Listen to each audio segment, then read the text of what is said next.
Hello बच्चों। हम लोग पढ़ रहे थे पिछले क्लास में थर्मल प्रॉपर्टीज ऑफ मैटर। और थर्मल प्रॉपर्टीज ऑफ मैटर की क्लास में पिछली क्लास में हम लोगों ने टेम्परेचर से रिलेटेड सारे कॉन्सेप्ट यानी टेम्परेचर क्या होता है, टेम्परेचर का एसआई यूनिट क्या होता है, टेम्परेचर को मेजरमेंट करने के लिए अलग अलग तरह के कितने थर्मामीटर स्केल यानी टेम्परेचर स्केल होते हैं, सभी टेम्परेचर स्केल में एक स्केल को दूसरे में कैसे कन्वर्ट करते हैं, ये सब हम लोगों ने देखा था। फिर हम लोगों ने उस क्लास में जेईई मेंस के कुछ 2-3 क्वेश्चंस भी देखे थे जिसमें टेम्परेचर इन्वॉल्व था। उसी कड़ी में आज की क्लास में हम लोग पढ़ने वाले हैं थर्मल एक्सपेंशन यानी पदार्थों के तापीय प्रसार के बारे में। हम लोग ये जानते हैं कि गर्मी में मान लिए जैसे कपड़े टांगने का कोई तार होता है, मान लिए मेटल का रखा हुआ है, कोई तार टांग दिए हैं, लोहे का कोई छड़ है या ऐसी कोई चीज, खासकर कपड़े टांगने की जो तार है वो गर्मियों में ढीली पड़ जाती है। इसकी वजह है कि गर्मियों में जब धूप पड़ती है तो उसके मॉलिक्यूल एक दूसरे से दूर होते हैं और वो जो गैस हो, वो जो तार है वो फैल जाता है, यानी तार की लंबाई बढ़ जाती है। ठीक है। हम लोगों ने देखा है कि ट्रेन की पटरियों के बीच में, दो पटरियों के बीच में थोड़ा सा गैप होता है। ऐसे ऐसा इसलिए करते हैं कि जब गर्मी पड़ती है तो ये रॉड यानी कि जो पटरी है, पटरी फैल खींच के बड़ी हो जाती है और अगर गैप नहीं रहेगा तो ये दोनों अगर सटे रहेंगे तो जब फैलाव होगा तो ये टेढ़े हो जाएंगे। इसलिए फैलाव ना हो इसलिए थोड़ा सा गैप कर देते हैं ताकि जब फैले, प्रसार हो, फैलाव हो, जब प्रसार हो तो ये गैप भरे खाली, ना कि ये एक दूसरे को ढकेल के टेढ़ा कर दें। ठीक है। तो आज की क्लास में हम लोग पढ़ने वाले हैं जो टॉपिक, उस टॉपिक का नाम है थर्मल एक्सपेंशन ऑफ मटेरियल्स या द्रव्य के तापीय प्रसार के बारे में आज की क्लास में हम लोग देखेंगे। तो हम लोग पढ़ने वाले हैं thermal expansion of materials, thermal expansion of material यानी तापीय प्रसार। ठीक है। वीडियो के अंत में हम लोग इस टॉपिक से रिलेटेड जेईई मेंस के कुछ क्वेश्चंस भी करेंगे जिससे हमारा टॉपिक पूरी तरीके से कवर हो जाए और साथ ही साथ उससे रिलेटेड एक दो को दो चार क्वेश्चन कर लेने से हम ये श्योर हो जाएंगे कि ऐसे टाइप के क्वेश्चंस आते हैं। तो आइए स्टार्ट करते हैं तापीय प्रसार। हम लोग जानते हैं कि जब कोई भी पदार्थ अणुओं या परमाणुओं से यानी कि या तो मॉलिक्यूल्स से मिलकर के बना होता है या अगर शुद्ध एलिमेंट है तो एटॉमिक स्ट्रक्चर में होता है तो एटम से यानी परमाणु से मिलकर के बना होता है। सभी पदार्थ या तो अणु या परमाणुओं से मिलकर के बने होते हैं और इन परमाणुओं के या अणुओं के बीच कुछ निश्चित दूरी होती है।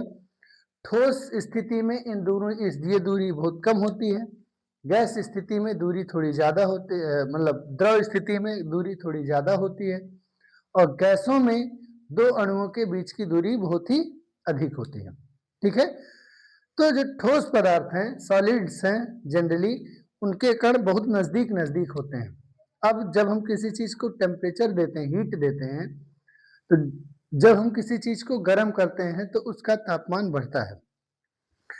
अगर उसका टेम्परेचर चेंज हो रहा है, उसका स्टेट चेंज ना हो यानी अवस्था परिवर्तन ना हो, तो जब तक अवस्था परिवर्तित नहीं होती है तब तक जो टेम्परेचर देते हैं, हीट देते हैं, उसकी वजह से वस्तु का हीट टेम्परेचर बढ़ता है और वस्तु का टेम्परेचर बढ़ने के कारण उसके अणुओं के बीच की जो दूरी होती है वो बढ़ती है और यही वजह है कि पदार्थ फैलते हैं।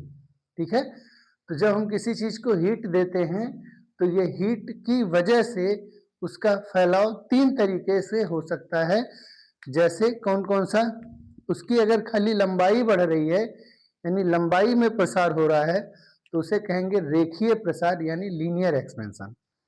अगर हम किसी चीज को टेम्परेचर हीट देते हैं और उसका क्षेत्रफल बढ़ता है तो हम उसे कहते हैं क्षेत्रीय प्रसार या एरियल एक्सपेंशन या सुपरफिशियल एक्सपेंशन। और अगर हम किसी चीज को हीट देते हैं और उसका पूरा आयतन ही बढ़ता है तो हम कहते हैं उसको आयतन प्रसार यानी कि वॉल्यूमेट्रिक एक्सपेंशन। तो आइए देखते हैं कि तापीय प्रसार कितने प्रकार का होता है? तो तापीय प्रसार 3 प्रकार का होता है। लीनियर एक्सपेंशन, जिसे कहेंगे रेखीय प्रसार, ठीक है। दूसरा होता है सुपरफिशियल एक्सपेंशन, जिसे हम क्षेत्रीय प्रसार भी कह सकते हैं, हिंदी में कहेंगे क्षेत्रीय प्रसार। इसको कभी कभी एरियल मिलेगा आपको, ऐसा एरियल एक्सपेंशन। और तीसरे प्रकार का होता है वॉल्यूम एक्सपेंशन या वॉल्यूमेट्रिक एक्सपेंशन, जिसे हम कह सकते हैं आयतनिक या आयतन प्रसार, ठीक। तो जो थर्मल एक्सपेंशन होता है 3 प्रकार का होता है। अगर किसी चीज की लंबाई बढ़ रही है, अगर क्या बढ़ रही है, अगर किसी चीज की लंबाई बढ़ रही है, यानी लंबाई में परिवर्तन हो रहा है, तो उसे कहेंगे रेखीय प्रसार। खास करके किसमें होगा? तारों के क्षेत्र केस में, लंबे क्षण के केस में हम जो प्रसार को ज्यादा महत्व देते हैं वो प्रसार कौन सा होता है? लीनियर एक्सपेंशन, ठीक है। अगर कोई पृष्ठ है तो उसका पूरा पूरा क्षेत्रफल ही प्रसार करेगा, क्षेत्रफल बढ़ेगा। जैसे कोई पृष्ठ है, मान लिए कि कोई प्लेट है, ठीक, कोई चादर है, इन सब चीजों को जब हीट देंगे तो उसकी लंबाई भी बढ़ेगी और साथ साथ चौड़ाई भी बढ़ेगी, ठीक है। ऐसी स्थिति में जो प्रसार होगा हम उसे क्या कहेंगे? क्षेत्रफल प्रसार, यानी कि क्षेत्रीय प्रसार, ठीक है। तीसरा, अगर हम किसी चीज को हीट कर रहे हैं और उसका पूरा आयतन बढ़ रहा है, ठीक है, जैसे किसी गोले को हीट किए और वो और बड़ा हो गया, तो हम कहेंगे कि उसका लंबाई, चौड़ाई और ऊंचाई तीनों परिवर्तित हो रहा है। तो उसके आयतन में परिवर्तन होने के कारण हम उसके प्रसार को क्या कहते हैं? आयतनिक प्रसार, यानी उसका वॉल्यूम बढ़ रहा है तो हम कहेंगे वॉल्यूमेट्रिक एक्सपेंशन, ठीक है। जैसे एग्जाम्पल के लिए कोई स्फीयर हो गया, गोला हो गया, कोई 3 डायमेंशनल बॉडी हो गई, तो आमतौर पर 1 डायमेंशनल बॉडी में होने वाले चेंज को क्या कहते हैं? रेखीय प्रसार। अगर बॉडी के 2 डायमेंशंस में चेंज हो रहा है तो उसे कहते हैं क्षेत्रीय, यानी कि सुपरफिशियल एक्सपेंशन। और अगर बॉडी के तीनों डायमेंशन, लेंथ, ब्रेथ और हाइट, तीनों डायमेंशन चेंज हो रहे हैं तो उसे कहते हैं आयतनिक, यानी कि वॉल्यूमेट्रिक एक्सपेंशन। अब आइए 1 बाय 1 इसको डिटेल में समझते हैं और इससे रिलेटेड क्वेश्चंस कैसे आते हैं और इसका फॉर्मूला क्या है वो समझते हैं। वीडियो में अंत तक बने रहेंगे तो आपको निश्चित रूप से इस वीडियो का बहुत अच्छा फायदा मिलेगा। ये क्वेश्चन जेईई मेंस, नीट या बोर्ड एग्जाम्स के लिए बहुत इंपॉर्टेंट होता है और वैसे भी हमारी डेली समझ के लिए भी बहुत ही इंपॉर्टेंट सवाल है, टॉपिक है। सबसे पहले बात करेंगे कौन से एक्सपेंशन की? लीनियर एक्सपेंशन की, लीनियर थर्मल एक्सपेंशन।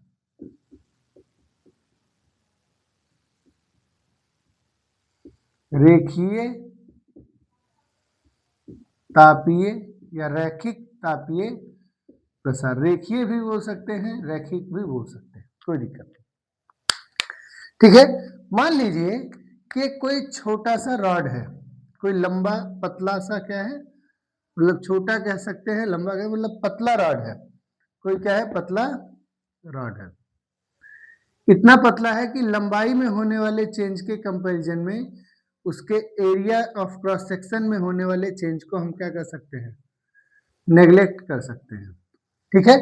मान लीजिए कोई छड़ है, टी टेम्परेचर पर इसकी लंबाई है L0। लंबाई कितनी है? L0। कितने पर? टी टेम्परेचर पर, T0 टेम्परेचर पर। तो let at T0 temperature length is equal to L0, यानी इनिशियल वैल्यू T0 पर। T0 क्या है? कोई भी एक स्टैंडर्ड टेम्परेचर, आमतौर पे हम स्टैंडर्ड टेम्परेचर लेते हैं 0 डिग्री सेल्सियस को, पर आप 0 भी ले सकते हैं, रूम टेम्परेचर भी ले सकते हैं, 10 डिग्री सेल्सियस भी ले सकते हैं, कुछ भी ले सकते हैं। हम उसे एक स्टैंडर्ड टेम्परेचर कह सकते हैं, ठीक। तो मान लीजिए एक स्टैंडर्ड टेम्परेचर T0 पर जो लेंथ है वो कितनी है? Delta L। अब क्या हुआ? टेम्परेचर हमने बढ़ाया, टेम्परेचर बढ़ाया तो लंबाई भी चेंज हो गई, लंबाई भी बढ़ गई। टेम्परेचर बढ़ाया तो लंबाई भी बढ़ गई। ऑब्वियस सी बात है, अगर लंबाई बढ़ी है तो एरिया ऑफ क्रॉस सेक्शन क्या होगा, कम होगा। पर हम एरिया ऑफ क्रॉस सेक्शन में होने वाले चेंज को यहाँ पर कंसीडर नहीं कर रहे हैं। We are neglecting the change in area of cross section. अनुप्रस्थ परिच्छेद को हम नियतांक मान के चल रहे हैं, वो चेंज नहीं हो रहा है, ऐसा मान के चल रहे हैं। तो नई लंबाई हो गई हमारी L0 प्लस डेल्टा L, कुछ चेंज हुआ, और टेम्परेचर चेंज हुआ T0 प्लस डेल्टा T। तो मान लेते हैं at temperature T0 plus delta T, यानी T0 प्लस डेल्टा T तापमान पर जो नई लंबाई हो गई, लेंथ इक्वल्स टू हो गया L0 प्लस डेल्टा L। ठीक है, बात क्लियर है इतनी? अगर ऐसा हो रहा है तो ये क्यों हो रहा है? ऐसा इसलिए हो रहा है क्योंकि जो रॉड है, आपको जो रॉड ऐसे दिख रहा है, वास्तव में वो छोटे छोटे परमाणुओं से मिलकर के बना होगा, और जब हम हीट करेंगे तो इन परमाणुओं की थर्मल एनर्जी बढ़ेगी, और जब टेम्परेचर बढ़ेगा थर्मल एनर्जी बढ़ेगी, काइनेटिक एनर्जी बढ़ेगी, तो ये जो मॉलिक्यूल हैं वो एक दूसरे के कंपैरिजन में ज्यादा वाइब्रेट करके दूर होने की कोशिश करेंगे। ठीक वैसे जैसे किसी भी पर्सन के पास जब एनर्जी बढ़ती है तो वो दूर भागता है लोगों से। जैसे गांव में रह रहे हैं, कंजेस्टेड जगह पे ढेर सारा पैसा कमा लिए, तो कहाँ घर भाग बनाएंगे, सड़क पर। तो ऑब्वियस सी बात है, बाकी लोगों से क्या हो रहे हैं, दूर भाग रहे हैं। तो जब भी एनर्जी बढ़ती है किसी की, तो वो आमतौर पे क्या होता है, लोगों से दूर भागता है। ये मतलब एक जनरल ट्रेंड है, ह्यूमन बॉडी की ह्यूमन टेंडेंसी है कि जब पैसा ज्यादा कमा लिए क्या क्या, अकेले घर बनाएंगे, एकांत खूब बड़ा सा, बड़े बड़े कमरे होंगे, एक दूसरे से खूब दूरी होगी। मॉलिक्यूल्स जब एनर्जी गेन करते हैं तो मॉलिक्यूल्स एक दूसरे के दूर होते हैं। ठीक इसी फेनोमेनन की वजह से लंबाई क्या हो जाएगी, बढ़ जाएगी। ठीक, और लंबाई बढ़ेगी तो नई लंबाई हो गई L0 प्लस डेल्टा L। अब आप बताइए कि जो चेंज इन लेंथ है, change in length delta L, वो किस पर डिपेंड करेगी? तो सबसे पहली बात तो वो डिपेंड करेगी किस पर, चेंज इन टेम्परेचर पर। Change in length is directly proportional to change in temperature. जितना ज्यादा चेंज लेंथ चेंज करेंगे उतना ही ज्यादा टेम्परेचर चेंज भी होगा। ठीक है, साथ साथ जो चेंज इन लेंथ है डेल्टा L, वो डायरेक्टली प्रोपोर्शनल होगी इनिशियल वैल्यू ऑफ लेंथ के। ऐसा क्यों? ऐसा इसलिए कि जब लंबाई, इनिशियल लंबाई ज्यादा होगी तो ज्यादा मॉलिक्यूल्स होंगे, जब ज्यादा मॉलिक्यूल्स होंगे तो उनके बीच का गैप बढ़ने के चांसेस ज्यादा होंगे। जैसे मान लिए लाइन लगते हैं, छोटे बच्चे प्रेयर में लाइन लगते हैं, एक दूसरे के सट सट के खड़े होते हैं प्रेयर में। फिर हम लोग कहते हैं कि एक एक हाथ का डिस्टेंस लो, मतलब गैप बनाओ। तब जब छोटी लाइन होगी तो जब गैप बनाएंगे तो भी लेंथ कम चेंज होगा, और अगर बच्चों की संख्या बहुत ज्यादा है तो जब वो गैप बनाएंगे तो लंबाई बहुत बड़ी हो जाएगी। यानी सिंपल है कि होने वाला जो चेंज है वो इस रॉड के इनिशियल लेंथ पर भी डिपेंड करेगा। So delta L directly proportional हो गया L0 के भी।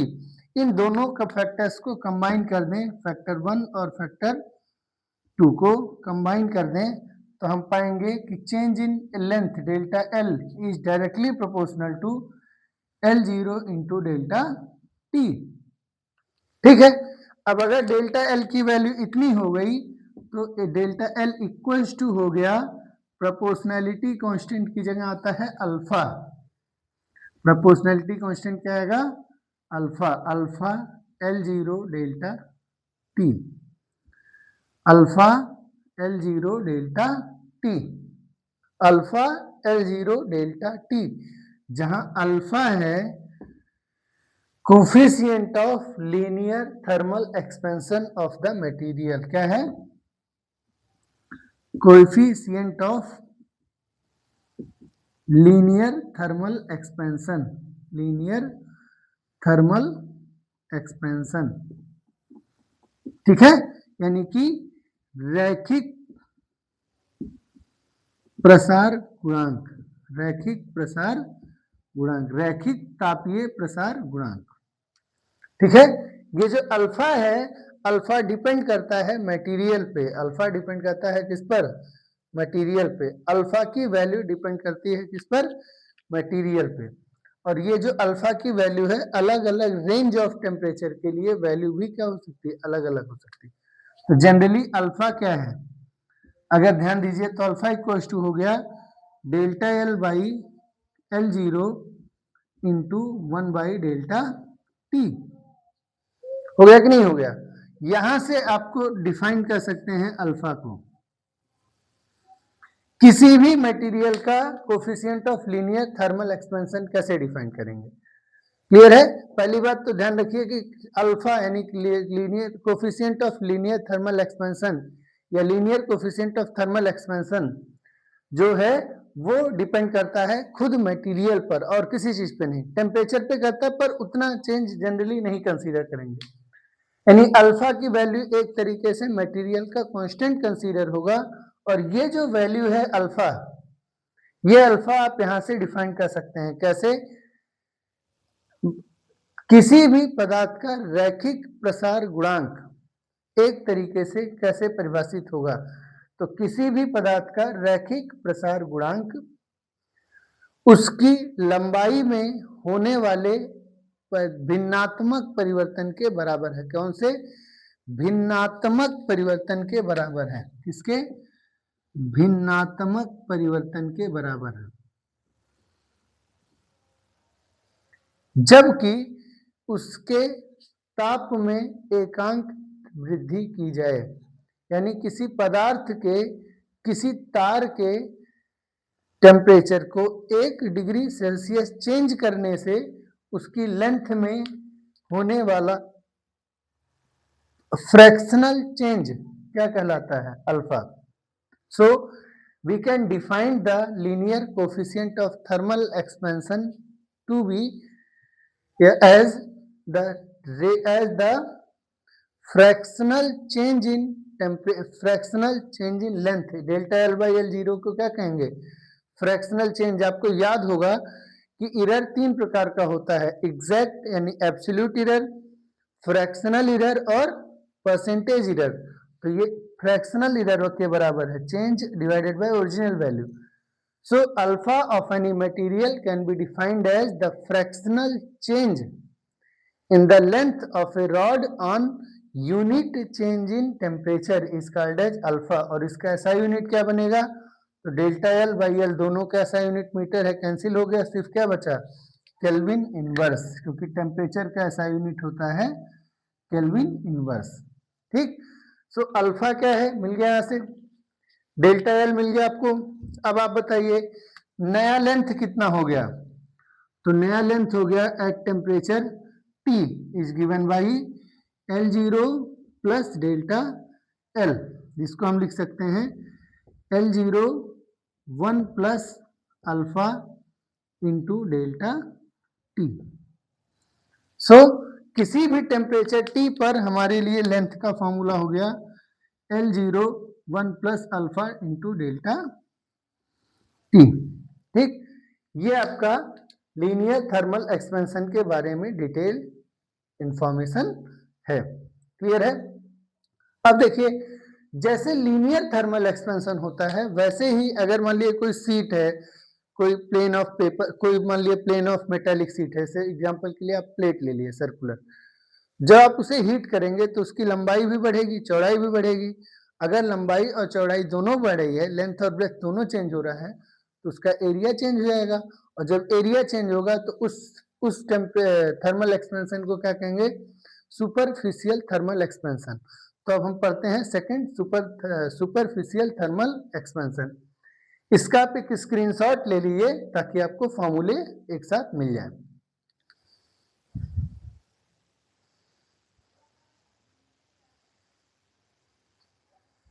हो गया।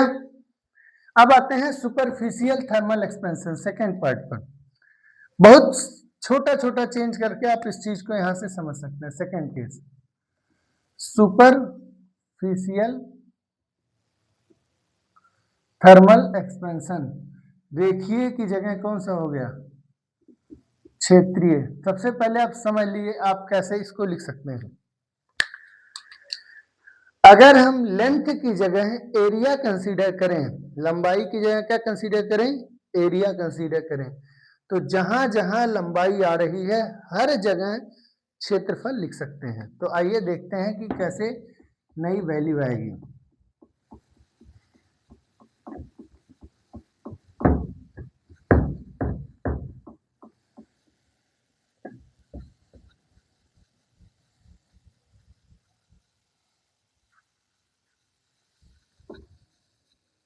ठीक है, मान लीजिए कि कोई प्लेट है जिसका एरिया कुछ इस तरीके से आपको दिया हुआ है, कैसा भी एरिया मुझे नहीं मालूम, शेप डिफाइन नहीं कर रहे हैं। तो T0 टेम्परेचर पर उसका एरिया कितना है, A0 है स्टैंडर्ड टेम्परेचर पर। फिर हमने टेम्परेचर चेंज कर दिया तो एरिया चेंज हो गया।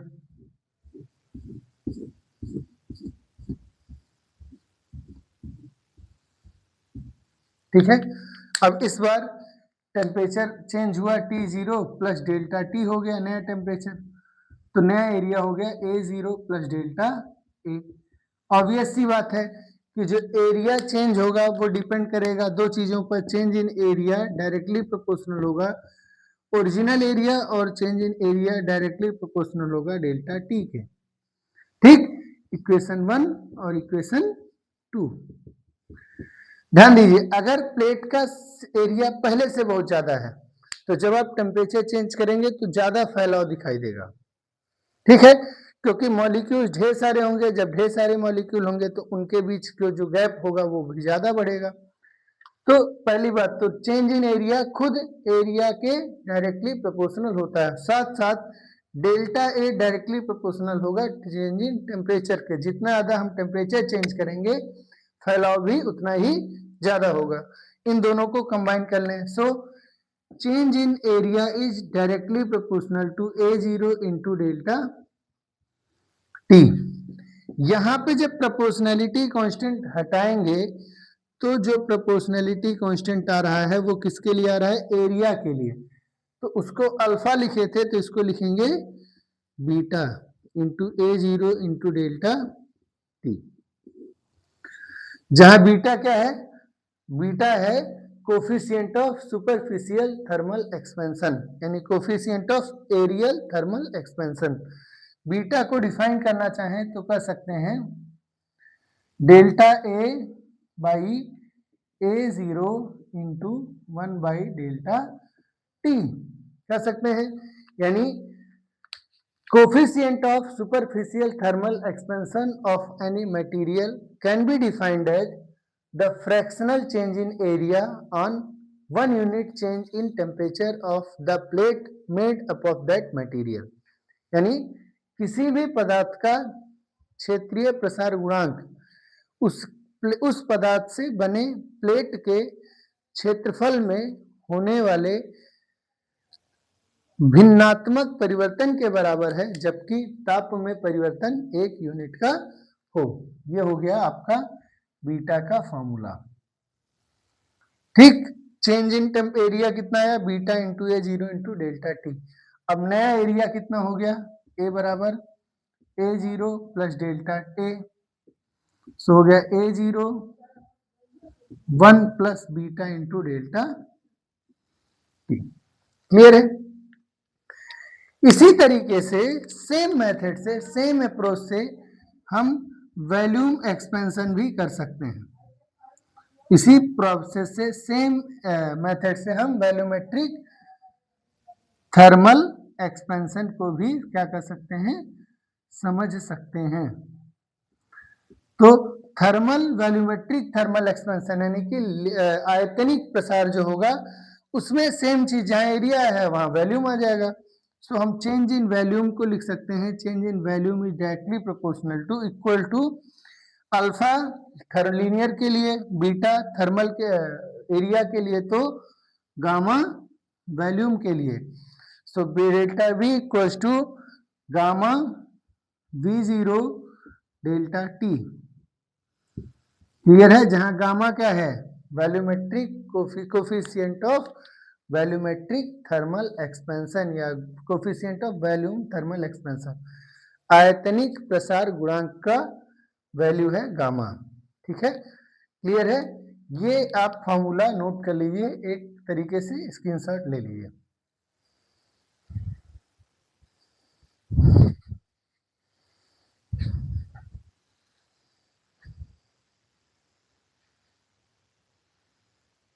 हो गया सभी का? अब हम आते हैं कि अल्फा बीटा गामा के आपस में क्या रिलेशंस हैं।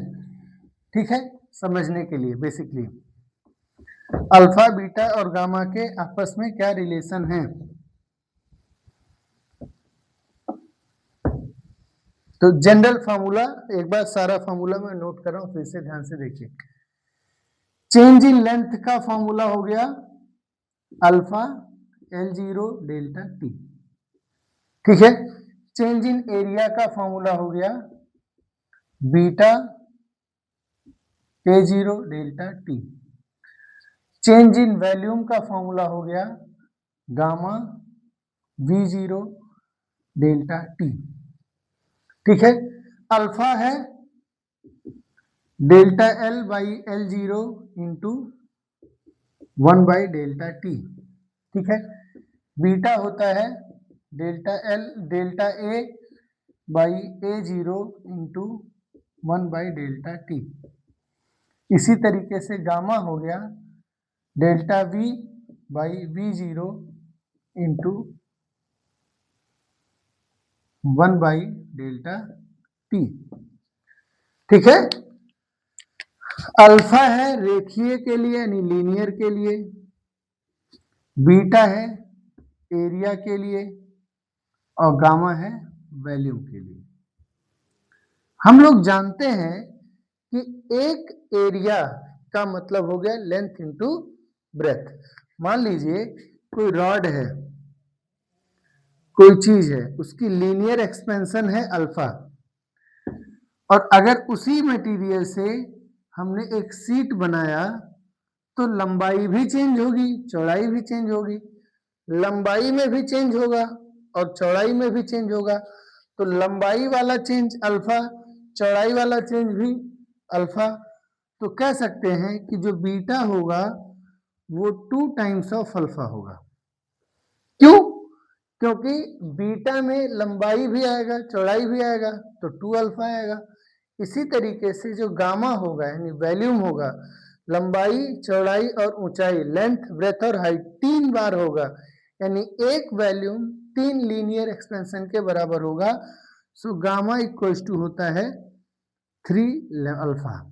ठीक, तो ध्यान रखें पहला point, alpha is to beta is to gamma का रेशियो है 1:2:3। कभी कभी आपको क्वेश्चन में सिर्फ अल्फा की वैल्यू दी रहेगी और बीटा गामा की वैल्यू से भी क्वेश्चन पूछे जा सकते हैं। क्लियर है? पहला पॉइंट।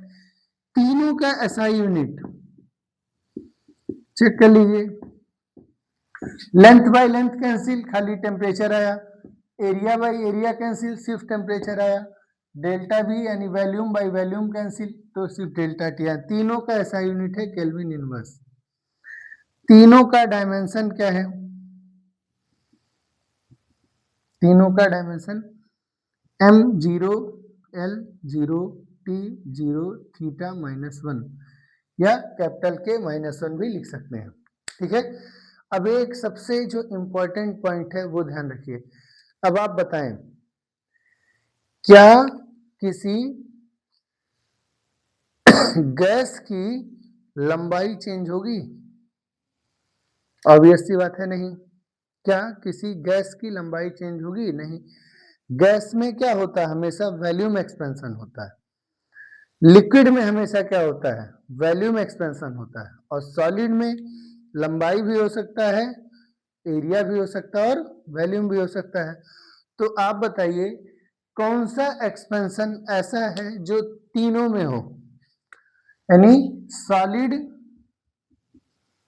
लिक्विड और गैस तीनों एक्सपेंशन किसमें, तीनों में कौन सा एक्सपेंशन होता है? ऑब्वियस सी बात है, तीनों में जो एक्सपेंशन कॉमन है वो होगा वॉल्यूमेट्रिक एक्सपेंशन, इसलिए गामा तीनों के लिए होगा। गामा की वैल्यू सॉलिड के लिए भी होगी, लिक्विड के लिए भी होगी और गैस के लिए होगी। इनमें से सबसे ज्यादा वॉल्यूम चेंज किसका होता है? गैस का।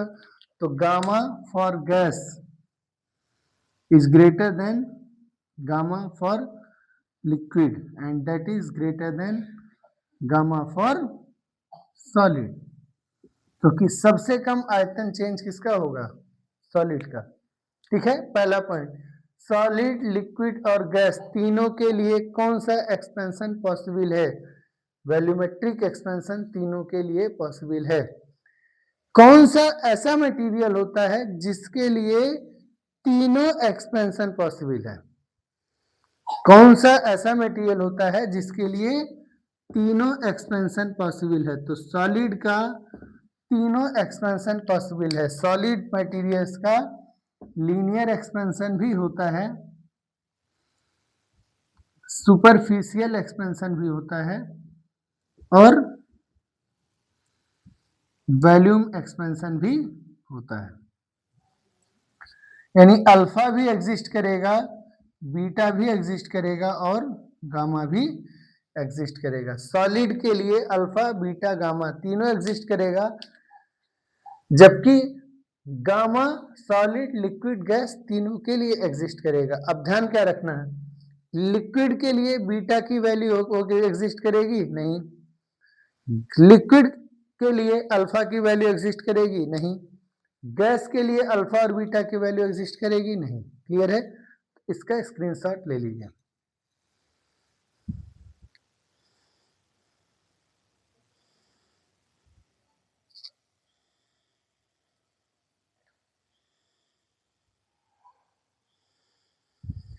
हो गया?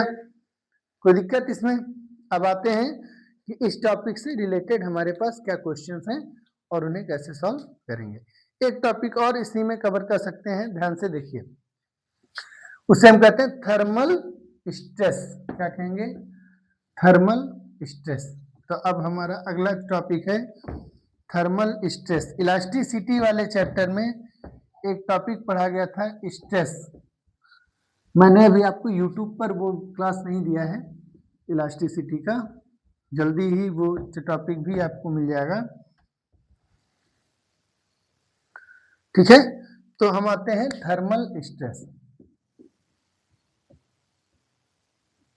थर्मल स्ट्रेस हिंदी में कह सकते हैं तापीय प्रतिबल।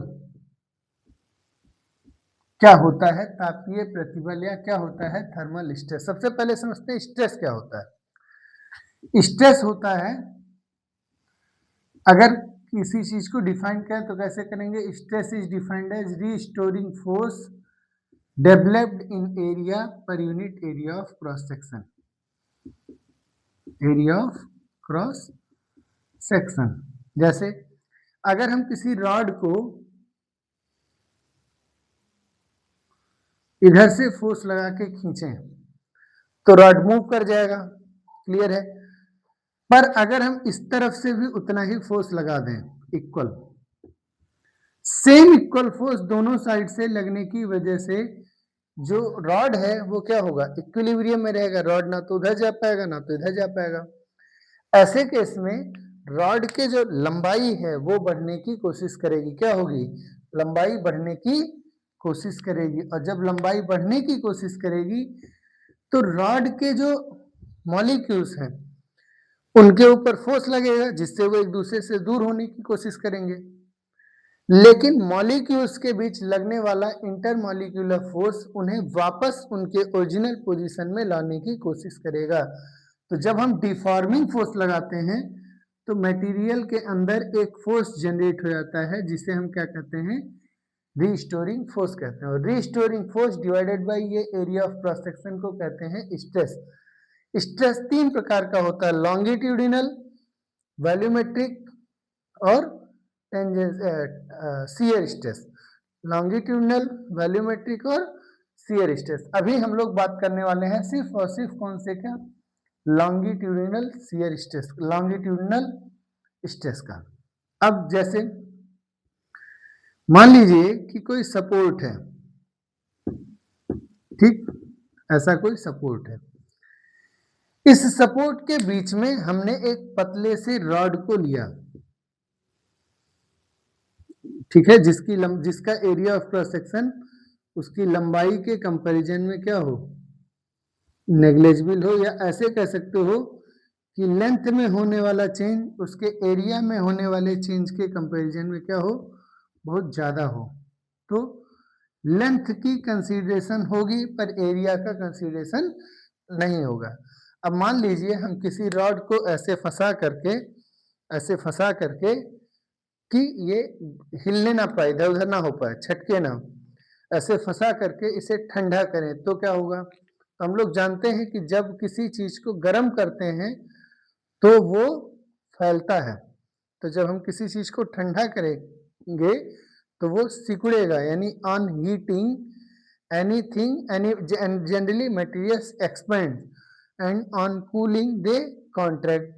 तो अगर हम किसी चीज को, रॉड को फंसा करके और उसे ठंडा करें, अगर हम रॉड को क्या करें, मान लीजिए एल लेंथ की रॉड है, ए इसका एरिया ऑफ क्रॉस सेक्शन है, ठीक, ए क्या है, एरिया ऑफ क्रॉस सेक्शन है ए।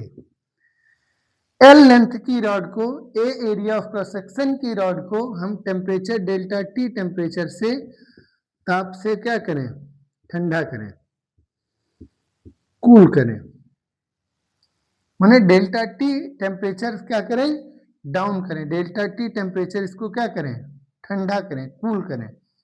तो टेम्परेचर घटने की वजह से उसकी लंबाई क्या होगी, घटने की कोशिश करेगी।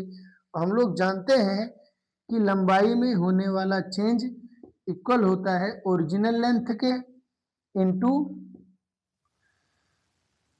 Linear coefficient of thermal expansion के इनटू डेल्टा टी के। तो डेल्टा एल बाई एल हो जाएगा अल्फा इंटू डेल्टा टी, और लंबाई में होने वाला परिवर्तन डिवाइडेड बाय वास्तविक लंबाई को क्या कहते हैं, याद है, इसे कहते हैं स्ट्रेन। क्या कहते हैं, स्ट्रेन, विकृति। लंबाई में परिवर्तन डिवाइडेड बाय वास्तविक परिवर्तन को क्या कहते हैं, विकृति। तो ये हो गया strain, delta L by L equal to हो गया अल्फा इंटू डेल्टा टी, जहां alpha linear expansion of thermal coefficient, thermal linear coefficient of linear thermal expansion है। So delta L by L equal to हो गया alpha into delta T.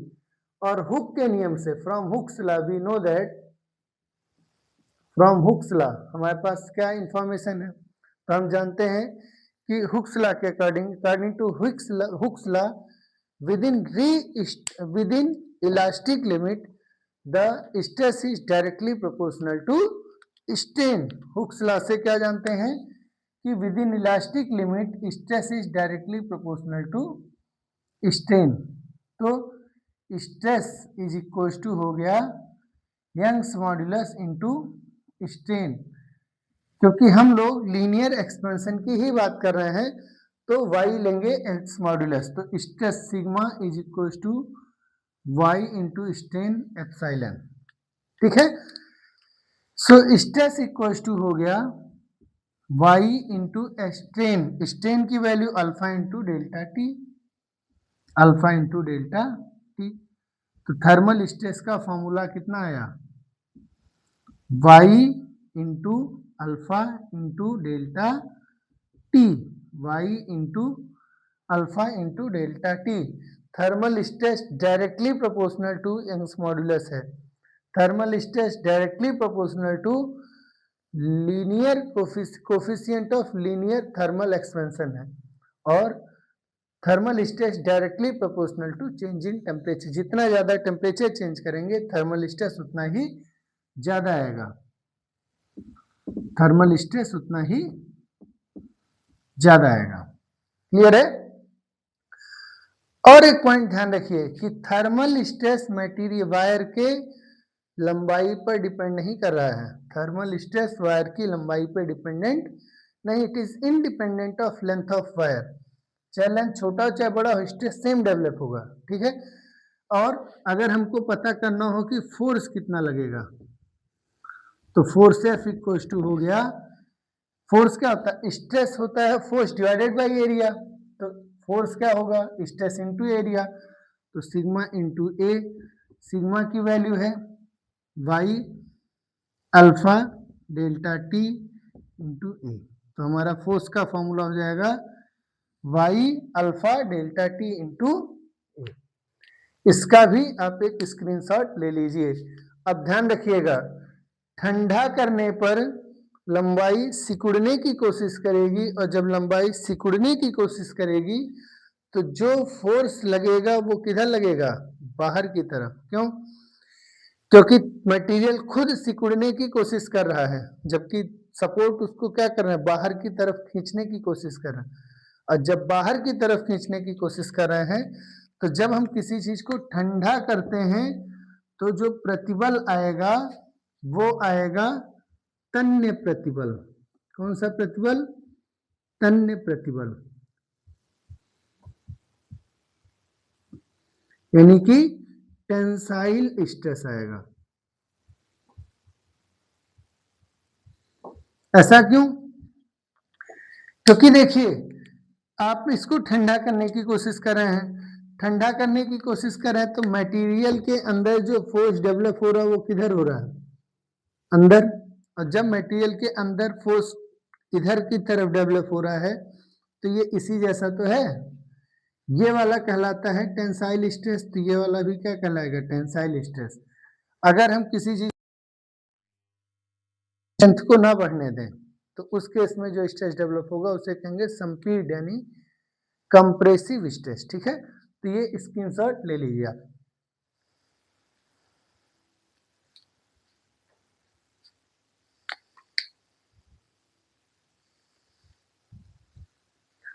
हो गया। अब हम लोग आते हैं कि इससे रिलेटेड न्यूमेरिकल्स कैसे करेंगे, ठीक। तो आज की क्लास अब स्टार्ट कर रहे हैं न्यूमेरिकल्स के लिए। इसके लिए मैं वीडियो को पुश करके क्वेश्चन लिखूंगा, फिर सॉल्यूशन करेंगे, ठीक है। चलिए,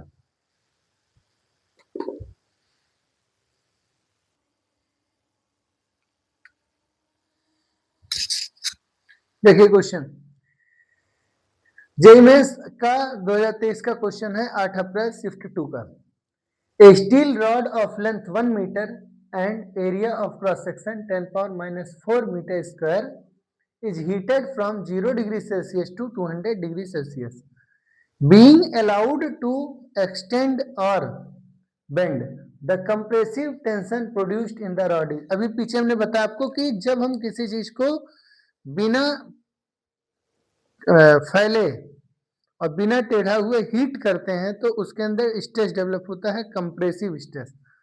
और अगर हम किसी चीज को रिजिड सपोर्ट में फंसा करके ठंडा करते हैं तो उसके अंदर जो स्ट्रेस डेवलप होता है वो होता है टेंसाइल स्ट्रेस। हमसे क्वेश्चन पूछा है कंप्रेसिव स्ट्रेस का, क्यों? क्योंकि टेम्परेचर हीट हो रहा है 0 डिग्री, रेज हो रहा है 0 डिग्री सेल्सियस से 200 डिग्री सेल्सियस, तो चेंज इन टेम्परेचर कितना है, 0 से 200, यानी 200 सेल्सियस डिग्री। क्योंकि जब हम डेल्टा लिखेंगे तो कैसे लिखेंगे, Celsius degree. Cross sectional area है 10 power minus 4 metre square, length of rod दिया हुआ है 1 मीटर, ठीक है। Without being allowed to extend, ध्यान रखिए कि हम ना तो उसको एक्सटेंड करने दे रहे हैं ना तो बेंड करने दे रहे हैं। Without being allowed, without allowed. The compressive tension, हम लोग जानते हैं कि टेंशन क्या होता है, फोर्स होता है। टेंशन क्या होता है, फोर्स होता है। ऐसे मान लीजिए रॉड है, इसको ऐसे फिक्स कर लिए, ठीक, ना तो इसको फैलने दे रहे हैं और ना ही बेंड होने दे रहे हैं, बीच में ऐसा बेचारा रॉड फंसा हुआ है। तो रॉड के अंदर जो स्ट्रेस डेवलप होगा वो कौन सा होगा, कंप्रेसिव स्ट्रेस होगा। और कंप्रेसिव स्ट्रेस की वजह से रॉड के अंदर एक स्ट्रेस टेंशन डेवलप होगा, तनाव डेवलप होगा।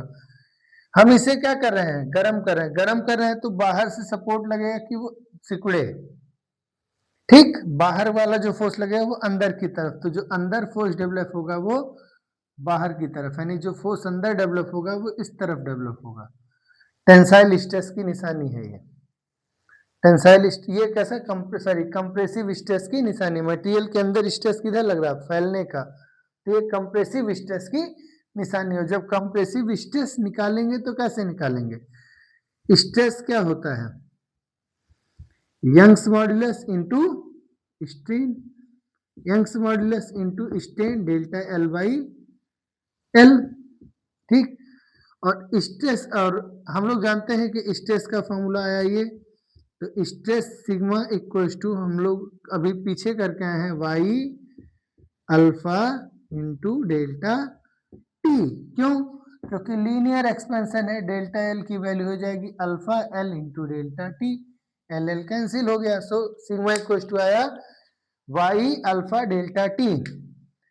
जबकि हमें पूछा है टेंशन, टेंशन माने फोर्स, तो फोर्स का फॉर्मूला हो गया A into Y into alpha into delta T. A की वैल्यू 10⁻⁻⁴, ठीक है। Y Young's modulus of elasticity 2 into 10⁻11, 2 into 10⁻11 SI unit में दिया हुआ, ठीक है। सिग्मा की वैल्यू, सॉरी अल्फा होना चाहिए था ये, लीनियर एक्सपेंशन।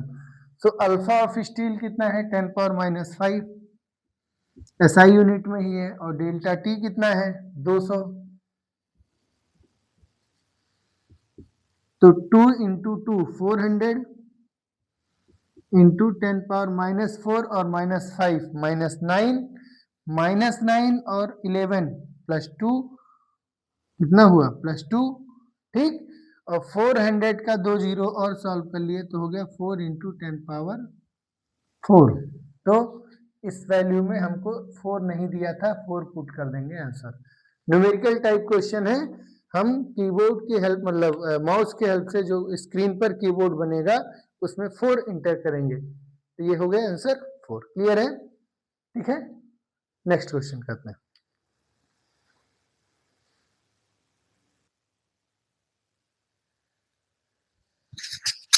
देखिए हमारा अगला क्वेश्चन है, a thin rod having a length of 1 meter and area of cross section 3 into 10⁻⁻6 meter square is suspended vertically from one end.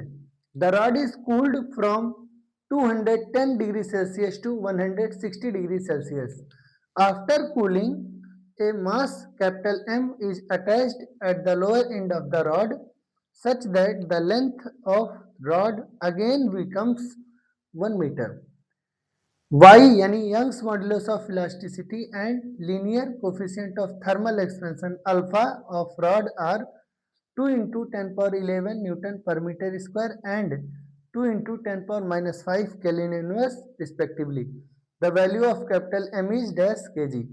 Take small g equals to 10 meter per second square. JEE mains का question है 31 जनवरी 2023 first shift में।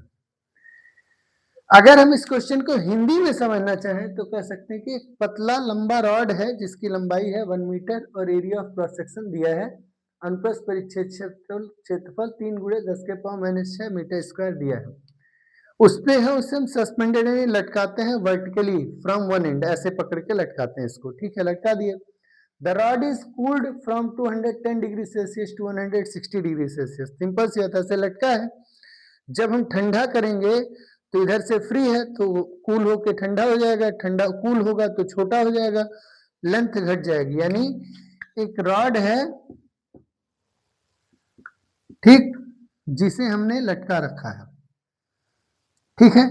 जब ठंडा किए तो क्या हुआ, जब ठंडा किए तो रॉड की लेंथ घट गई। कितनी घटी होगी उसको निकालना हो तो कैसे निकाल सकते हैं, डेल्टा एल, और डेल्टा एल की वैल्यू होती है डेल्टा एल की वैल्यू होती है एल अल्फा डेल्टा टी, और नॉर्मली लिखें तो अल्फा एल डेल्टा टी, या L0 कर सकते हैं, ठीक है। क्लियर है?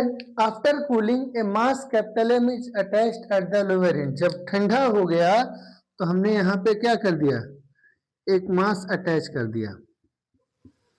जब मास अटैच कर दिया such that the length of the rod again becomes 1 metre, तो जब मास अटैच कर दिया तो मास उस रॉड को क्या करेगा, लटकाएगा, खींचेगा नीचे की तरफ, मास का फोर्स लगेगा mg।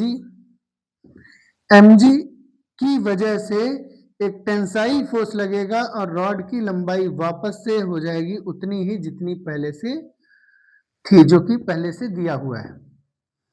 ठीक है, जो कि पहले से क्या है, दिया हुआ, पहले भी 1 मीटर था, बाद में भी 1 मीटर हो गया। तो सिंपल सी बात है, ठंडा करने से लंबाई जितनी घटी उतनी ही लंबाई बढ़नी चाहिए जब हम मास को क्या करते हैं, लटकाते हैं। और हम लोग जानते हैं कि जब हम किसी वेट को लटकाते हैं, जब हम किसी रॉड पर फोर्स लगाते हैं, तो उसकी लेंथ में होने वाला चेंज का फॉर्मूला होता है FL बाई AY। और F क्या होता है, फोर्स, L होता है उसकी लंबाई, A area of cross section, और Y उसका यंग्स मॉड्यूलस ऑफ इलास्टिसिटी। तो F की जगह हमारा हो जाएगा mg। तो सिंपल सी बात है, ठंडा करने पे जो लंबाई घटी उतनी ही लंबाई मास लटकाने से बढ़ गई। दोनों आपस में इक्वल होने चाहिए, तभी तो रॉड की ओरिजिनल लेंथ सेम होगी। So alpha L delta T की वैल्यू इक्वल हो गई mg L by A y के। L से L कैंसिल हो गया, m की वैल्यू निकालनी है। So alpha delta T A y divided by L cut गया है, स्मॉल g, यही आपका कैलकुलेशन है, कर लेते हैं। अल्फा की जगह हो गया 2 इंटू 10⁻⁵, डेल्टा टी हो गया 210 डिग्री सेल्सियस से 160 आए थे तो कितना हुआ 40 और 10 50। Area of cross section given है 3 इंटू 10⁻⁶, और यंग्स मॉड्यूलस गिवन है 2 इंटू 10⁻11। तो 2 इंटू 10⁻11 डिवाइडेड बाई स्मॉल जी की वैल्यू गिवन है 10। देखिए 10⁻⁵ हो गया -11 और 10⁻11 कैंसिल, 10 से काटे 50 को तो हो गया 5, 5 2 जा 10, 10 3 जा 30, 33 2 जा 60, तो वैल्यू आया 60 kg। तो आंसर कितना हुआ 60 kg, खत्म। क्लियर है? तो देखिए ठंडा करने से लेंथ घटा, फिर से मास लटका दिए, बढ़ गया। ये रहा क्वेश्चन, कितना m की वैल्यू होगी 60 kg। तो अगेन हम पुट करेंगे 60 kg। ठीक है,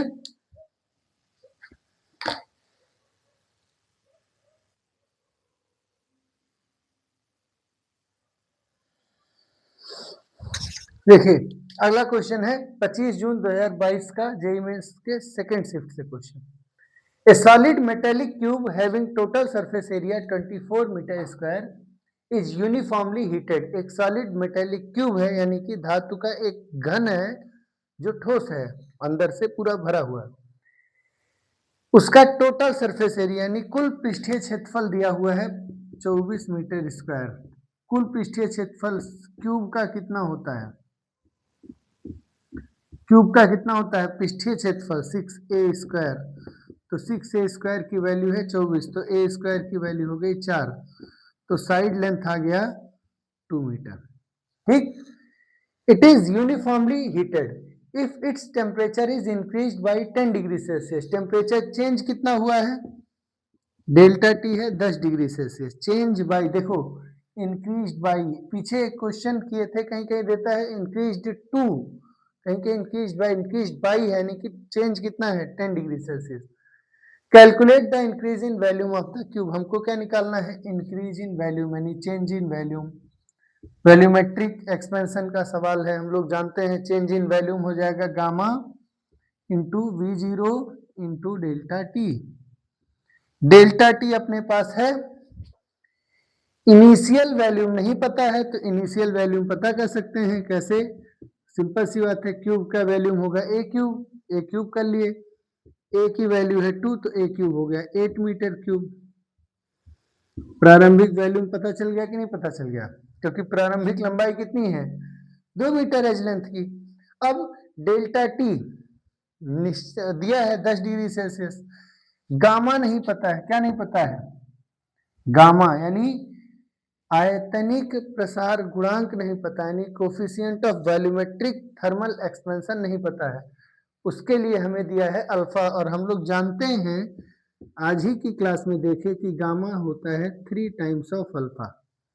सो गामा की जगह लिख सकते हैं 3 अल्फा, वी की जगह ले सकते हैं ए क्यूब इंटू डेल्टा टी, तो 3 इंटू, ठीक, अल्फा की वैल्यू 5 इंटू 10⁻⁻⁴, डिग्री सेल्सियस लिखिए पर यूनिट डिग्री सेल्सियस या पर यूनिट केल्विन, कोई दिक्कत है ही नहीं। सो इंटू ए क्यूब, ए क्यूब की वैल्यू है सीधे सीधे 8 और डेल्टा टी की वैल्यू है 10, तो 5 3 जा 15, 15 8 जा 120 इंटू 10 इंटू 10⁻⁴,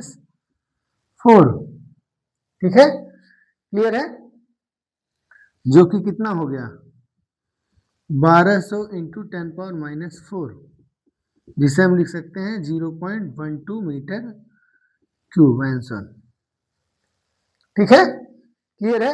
इस तरीके से क्वेश्चंस जेईई मेंस में इस पर आए हुए हैं।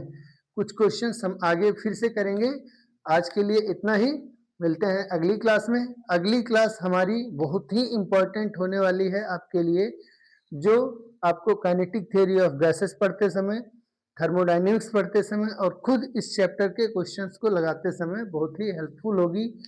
अगली क्लास हमारी होने वाली है स्पेसिफिक हीट कैपेसिटी, यानी विशिष्ट उष्माधारिता, उष्माधारिता यानी heat capacity, molar specific heat capacity और इससे संबंधित अलग अलग टॉपिक्स के बारे में, ठीक है। तो मिलते हैं अगले क्लास में, तब तक के लिए थैंक यू।